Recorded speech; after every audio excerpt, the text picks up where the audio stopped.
Hello students, मेरा नाम है गिरीश नायक और आप सभी का स्वागत है तेजस करियर एकेडमी में। जैसा कि आप लोग जानते हैं कि हमारी एक सीरीज चली जिसमें हम लोग कॉन्सेप्ट बेस्ड क्वेश्चंस करते हैं। अब इसमें जो हमारा आज का लेक्चर है, आज का लास्ट लेक्चर है, जो हम लोग साइंस के पर्सपेक्टिव से देखा जाए तो आज का लास्ट लेक्चर है। इसके बाद हम लोग स्टार्ट करने वाले हैं छत्तीसगढ़। छत्तीसगढ़ में जो जीएस जो पोर्शन है ना, उसमें हम लोग एक एक करके सारे पार्ट्स का हम लोग उसमें एनालिसिस करेंगे, मतलब क्वेश्चंस के थ्रू हम लोग एनालिसिस करेंगे क्वेश्चंस किस टाइप्स के क्वेश्चंस आते हैं, इसका भी हम लोग अध्ययन करेंगे। और जो व्यापम में सीजीपीएससी में दिया जा चुका है पहले भी क्वेश्चन, उन सारे क्वेश्चंस का हम एक मतलब बहुत सारे क्वेश्चंस हम लोग सॉल्व करने की कोशिश करेंगे। ठीक है, तो इससे अगर आप लोगों ने अभी तक चैनल को सब्सक्राइब नहीं किया तो सब्सक्राइब कर लीजिए और हम लोग सेशन स्टार्ट करते हैं। तो आज का पहला क्वेश्चन, मतलब आज साइंस का लास्ट सेट है और इस सेट में हम लोग देखने वाले हैं कुछ बायो। देखो यहाँ पर भी तीनों मिक्स रहेगा, बायो, फिजिक्स और केमिस्ट्री, तीनों ही सब्जेक्ट को हम लोग यहाँ पर कुछ कुछ क्वेश्चन हम लोग यहाँ पर करने वाले हैं। तो हमारा पहला क्वेश्चन क्या है, निम्नलिखित में से कौन से पादप और प्राणी कोशिकाओं के बीच सामान्य अंतर के बारे में सही है। मतलब हम लोग को डिफरेंस, मतलब देखो, which of the following statements are correct about general difference between plant and animal cells. जो प्लांट और एनिमल सेल होते हैं ना, उनके बीच कुछ बेसिक डिफरेंस होता है। उन बेसिक डिफरेंस में से कौन सा स्टेटमेंट सही है ऐसा कहा जा रहा है। ठीक है, करेक्ट, हम लोग को करेक्ट बताना है ना। और इस चीज को हमेशा ध्यान रखें, करेक्ट पूछ रहे कि इनकरेक्ट पूछ रहे, सही बोल रहे गलत पूछ रहे, ध्यान से उसको बनाएंगे। अब देखिए पहला स्टेटमेंट क्या दिया, पादप कोशिका में सेलुलोज कोशिका भित्तियां होती है। ठीक है, सेलुलोज होती है, कोशिका भित्तियां होती है, जबकि प्राणी कोशिकाओं में वे नहीं होती। मतलब पादप कोशिका जो होती है ना, मतलब पेड़ पौधों में जो कोशिकाएं रहती है उसमें सेलुलोज होता है और जंतु में नहीं होता है, ऐसा कहना है। Plant cells have cellulose cells cell cellulose cell wall while animal cells don't have them. तो ये बात तो बिल्कुल सही है, क्योंकि दोनों में अंतर का सबसे बड़ा अंतर यही तो है।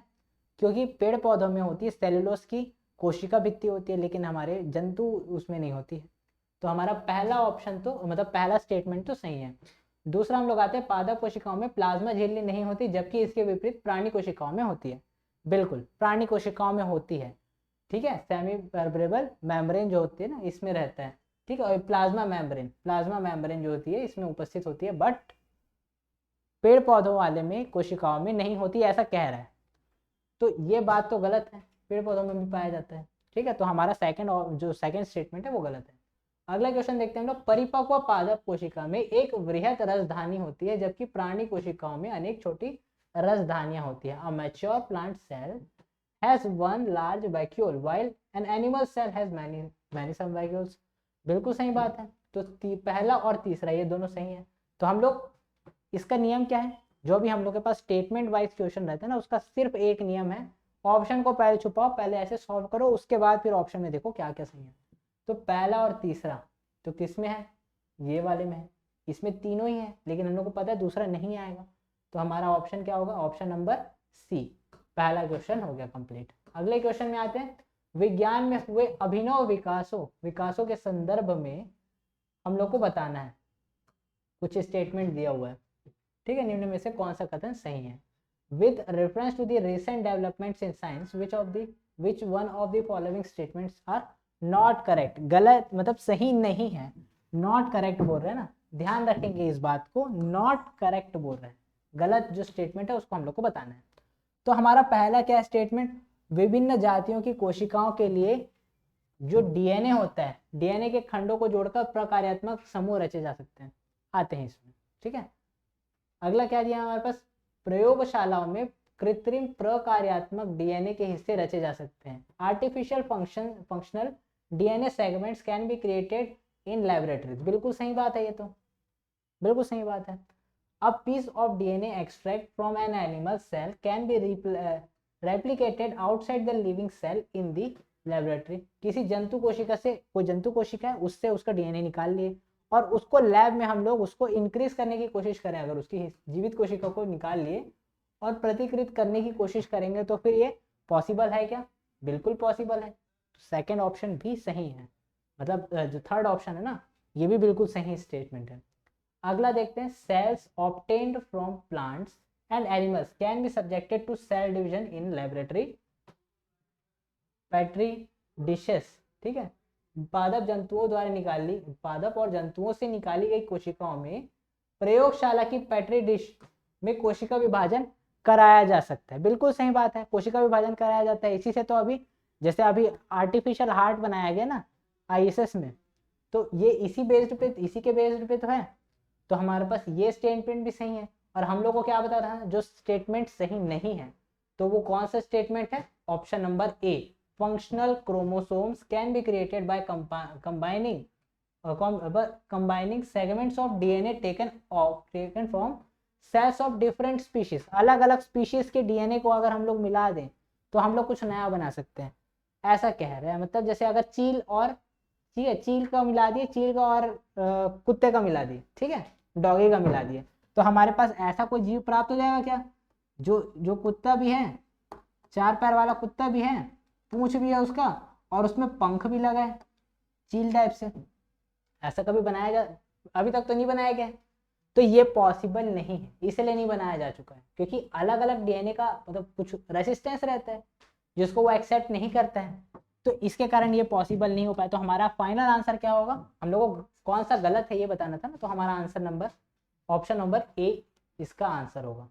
अगले क्वेश्चन में आते हैं, निम्नलिखित में से किस कोशिकांग को एटम बम कहते हैं, which one of the following cell or is called atom bomb. Atom bomb किसको बोलते हैं, देखो एटम बॉम्ब का काम क्या है, खत्म कर देना, या इसी को बोलते हैं हम लोग सुसाइडल बैग भी बोलते हैं।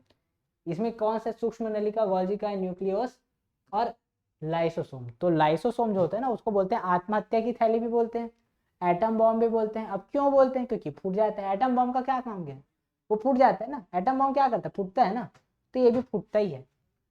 हम लोग का ये कोशिका है उसमें है लाइसोसोम, ठीक है, ये हमारा केंद्रक है, न्यूक्लियस जो है ये हमारा एंडोप्लाज्मिक रेटिकुलम है, ये हमारा माइटोकॉन्ड्रिया, और भी अलग अलग ऑर्गन्स बने रहेंगे, ठीक है। अब इसमें देखो ना, ये हमारा लाइसोसोम है, ये क्या करता है, देखो अगर जब हम लोग दौड़ते हैं ना, एक्सरसाइज कर रहे हैं ना, हम लोग जिम में, ठीक है, जिम गए, एक्सरसाइज कर रहे हैं। अब जब एक्सरसाइज करेंगे ना तो हम लोग के बॉडी में जितना एनर्जी रहेगा पहले तो वो कंज्यूम हो जाएगा, उसका क्या हो जाएगा, ऑक्सीडेशन हो जाएगा, जितना कार्बोहाइड्रेट रहेगा ना सबका ऑक्सीडेशन हो जाएगा, उससे एनर्जी मिल जाएगा। तो हमारा बॉडी बार बार ऐसे, मतलब अगर हम लोग डम्बल्स उठा रहे हैं तो डम्बल्स उठाने के लिए हमारे पास एनर्जी रहेगा, ठीक है, अलग अलग एक्टिविटी कर रहे हैं हम लोग के पास सब चीज़ के लिए एनर्जी रहेगा। अब होता क्या है, अगर एनर्जी खत्म हो गया, लेकिन जिम ट्रेनर जो है वो बोला है कि भाई तेरे को 2 घंटे से पहले निकलना नहीं है, तेरे को 1000 पुशअप्स मारने हैं, ये करना है वो करना है, ऐसा रहता है, टारगेट देते हैं वो लोग भी कि आपको इतना इतना करना है, उसके बाद ही आपको घर जाने नहीं देंगे, नहीं तो यहीं रहो, फिर ऐसा बोलते हैं। अब वो रहना पड़ेगा उसको। तो जब वो यहाँ पर क्या हो रहा है, तो अब उसको एनर्जी चाहिए ना, अब बाहर तो जा नहीं सकता खाने के लिए, तो क्या करता है, जो हमारे जो ब्लड का जो, जैसे अगर हम लोग हाथ की बात करें ना, शोल्डर की बात करें ना, यहाँ पर क्या होगा, यहाँ पर कुछ कोशिकाएं रहेंगी, वो क्या कर देगी, अपना अपना वो कर देंगे ना, अपना बलिदान दे देंगे। क्या होता है यहाँ पर, जो ये लाइसोसोम होता है ना ये फट जाता है। अब लाइसोसोम फटता है ना तो उसका जो लिक्विड रहता है ना वो चारों साइड फैल जाता है, और इसका लिक्विड का ये खासियत रहता है कि जब ये फैल जाए ना तो फिर सबको घटा, मतलब वो कर देता है ना, गलाने का काम करता है, ये सबको वो कर अपघटित कर देता है। अब अपघटित हो गया तो ये जो रहता है ना ये भी ऑर्गेनिक मटेरियल है ना, तो ये बाजू में जो कोशिका इसके साथ चिपके रहेगा ना, उसके माइटोकॉन्ड्रिया के लिए काम आ जाता है। उसका माइटोकॉन्ड्रिया है, उसको ये एनर्जी, ये इसको जो माइटोकॉन्ड्रिया ना ये इसको कंज्यूम कर लेता है और यहाँ पर को बना देता है, और ये वाला एरिया क्या हो गया, खाली हो गया, ये एरिया जो है वो खाली हो गया। धीरे धीरे करके ऐसा, अब एक तो कोशिका में बस नहीं होगा, एक कोशिका में होगा थोड़ा सा एनर्जी मिलेगा, तो बहुत सारी कोशिकाओं में होता है, बहुत सारी कोशिकाओं में चलते रहता है प्रोसेस। तो बहुत जब चलते पूरा आगे बढ़ते जाता है तो फिर यहाँ पर क्या होता है, कुछ एरिया जो रहता है ना वो खाली हो जाता है।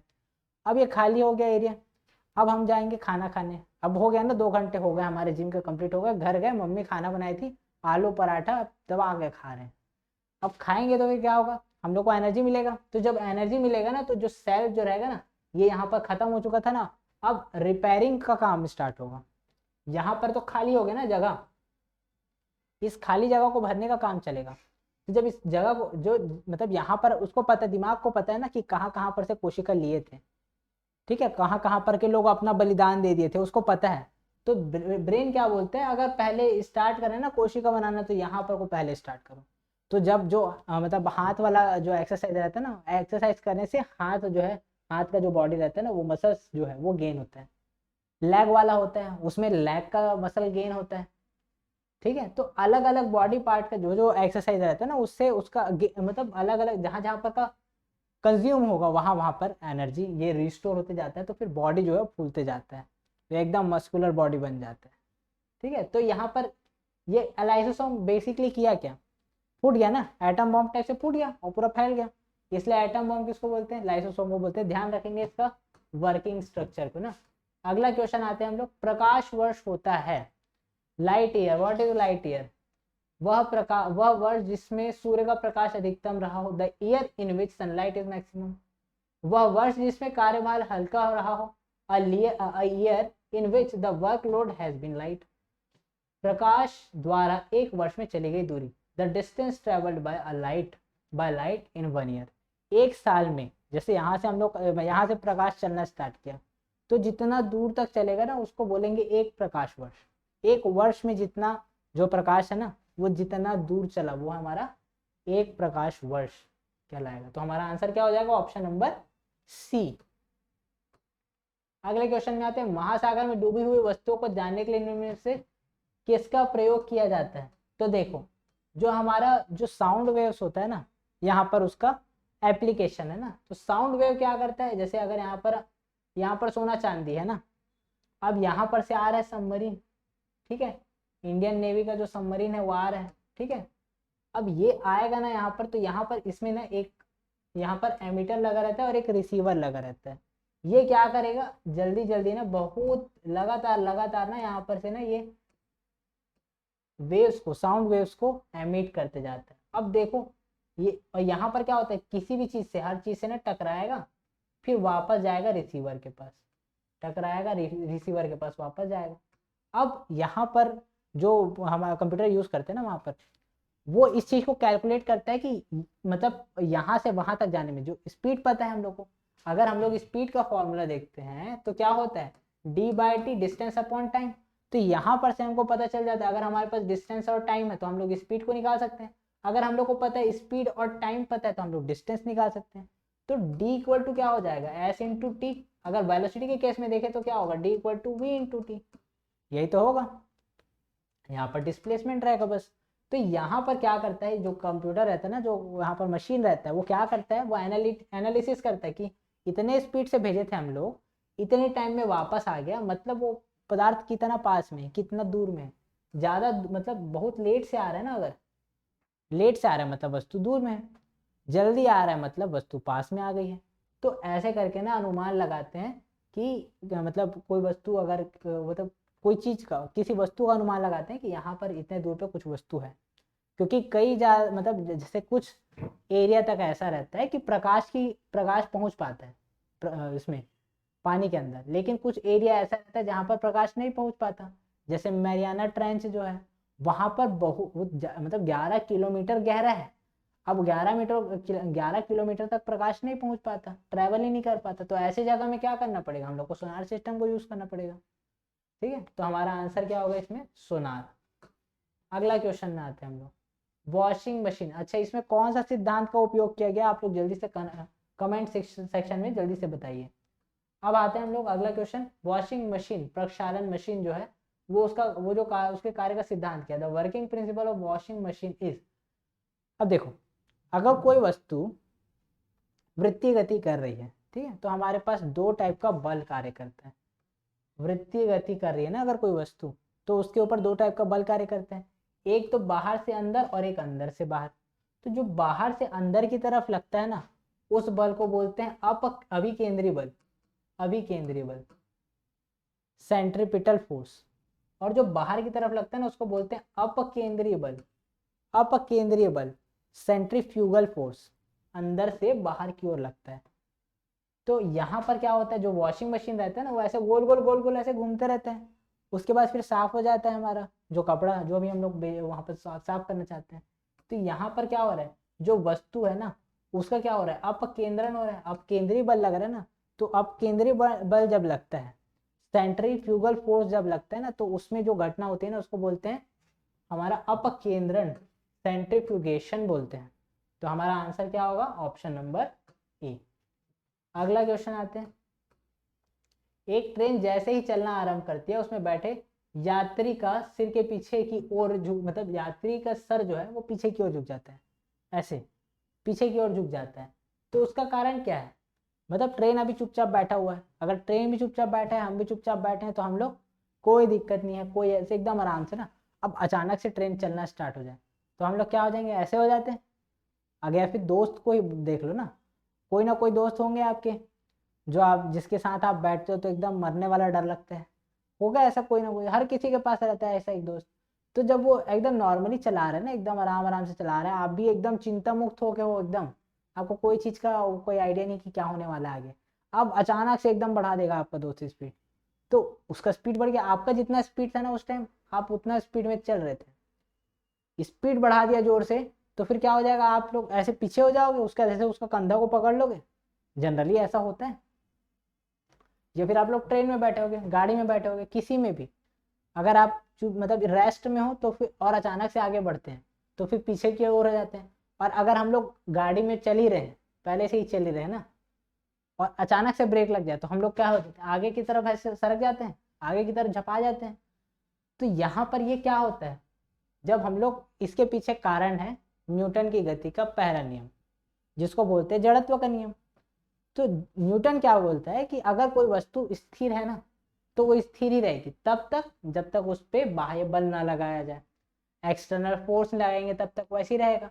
अब कोई वस्तु अगर मतलब गति कर रही है ना, चल रहा है चल रहा है चल रहा है, जैसे गाड़ी गति कर रहा है ना, तो तब तक गति करते रहेगा जब तक हम लोग ब्रेक नहीं लगाएंगे, और ब्रेक लगाने से पहले तक वो चलते ही रहेगा, गतिशील ही रहेगा। तो ये दो चीज बताया जड़त्व के नियम में न्यूटन जी। ठीक है, तो यहाँ पर क्या हो रहा है? ये ट्रेन रुका हुआ है ना, रुका हुआ उसके बाद आगे बढ़ रहा है, तो इसको क्या बोलेंगे हम लोग? स्थिरता का जड़त्व काम कर रहा था उसके ऊपर, स्थिरता का जड़त्व, स्थिर वाला जड़त्व था। तो अब उसमें स्पीड, मतलब उसमें आप पावर देंगे, फोर्स लगाएंगे, तब वो आगे बढ़ेगा, और उसके कारण झटके से उसका सर पीछे हो जाएगा। तो हमारा आंसर क्या हो जाएगा? स्थिरता का जड़त्व। अगले क्वेश्चन में आते हैं। यदि पृथ्वी का गुरुत्वाकर्षण बल अचानक समाप्त हो जाए, शून्य हो जाए, तो फिर क्या होगा? वही होगा जो मंजूर खुदा होगा। ठीक है, if the earth gravitational force suddenly vanishes, which of the following consequences would be correct? क्या होगा, क्या सही होगा? The weight of object will be 0 but the mass will be remain the same. वस्तु का भार शून्य हो जाएगा लेकिन द्रव्यमान वही रहेगा, और यही हमारा आंसर है। अब क्यों? भार है और मास है, दो अलग अलग चीज। एक होता है हमारे पास वेट और एक होता है हमारे पास मास, दो चीज होती है। अब मास क्या होता है? जो एक्चुअल उसका जो मतलब उसके अंदर जितना मात्रा है, जैसे ये, ठीक है, एक ये वस्तु है, इसके ऊपर ग्रेविटी लग रहा करके थोड़ा ज़्यादा भारी हो गया है। बाकी इसका मास देखा जाए तो जितना होगा 100 ग्राम 200 ग्राम 500 ग्राम जैसा भी रहेगा वो उसका मास है। अगर उसमें ग्रेविटी भी ऐड हो जाए, मतलब मास मतलब m और वेट मतलब m इंटू जी, ग्रेविटी का जब इफेक्ट पड़ना पड़ जाए तो स्टार्ट होने जाए तो उसको क्या बोलेंगे? वेट या फिर भार। तो हमारा यहाँ पर क्या हो रहा है? अगर हमारा ग्रेविटेशनल फोर्स हट गया, ग्रेविटी हट गया, ये 0 हो गया, तो क्या होगा? मतलब जो ये ग्रेविटी हट गया तो क्या होगा? मास तो वही रहेगा लेकिन वेट क्या हो जाएगा? 0 हो जाएगा। m इंटू 0 क्या होगा? किसी भी वस्तु में, मतलब किसी भी टर्म में अगर हम लोग 0 को मल्टीप्लाई करते तो क्या रिजल्ट क्या आता है? 0। तो यहाँ पर क्या हो जाएगा? भार तो शून्य हो जाएगा लेकिन द्रव्यमान वही रहेगा। तो हमारा आंसर क्या होगा? Option number A. अगला क्वेश्चन देखते हैं हम लोग। पेट्रोल से लगी आग को बुझाने में जल प्रभावी नहीं होता क्योंकि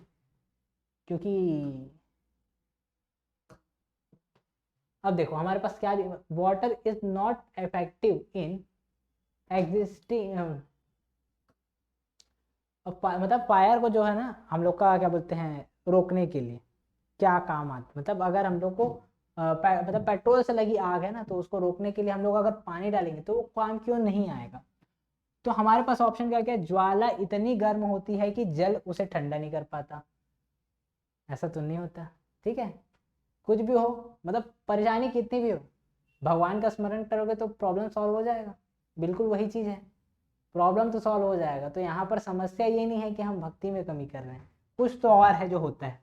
अगला देखते हैं, जल एवं पेट्रोल में रासायनिक अभिक्रिया हो जाती है, chemical reaction takes place in water and petrol, ये भी नहीं है। The flame is so hot then water can not cool it, ये भी गलत है। Water and petrol are miscible with each other, मिश्रणीय नहीं एक दूसरे, जल और पेट्रोल एक दूसरे में मिश्रणीय है, मिल जाता है बोलता है। पेट्रोल और पानी को आप लोग मिलते देखे हो? अच्छा नहीं देखे होगा ना तो आज देखना।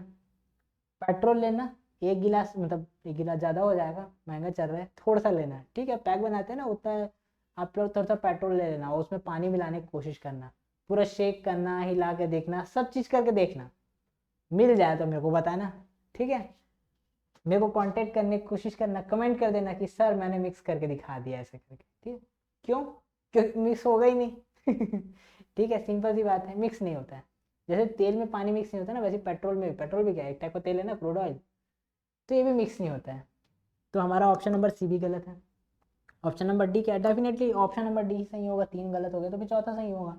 क्या दिया? Water and petrol are immiscible and petrol forms the upper layer hence keeps burning, keeps on burning, मतलब जो पेट्रोल है ना वो हल्का होता है ना, पानी को, उसका घनत्व पानी के घनत्व से कम रहता है, तो वो ना पानी के ऊपर फ्लोट होने लगता है, और अगर आग जलाएंगे ना तो जल जाएगा, तो मतलब पानी में आग लग जाएगी, ठीक है, ऐसा वाली बात है। तो हमारा आंसर क्या होगा? Option number D.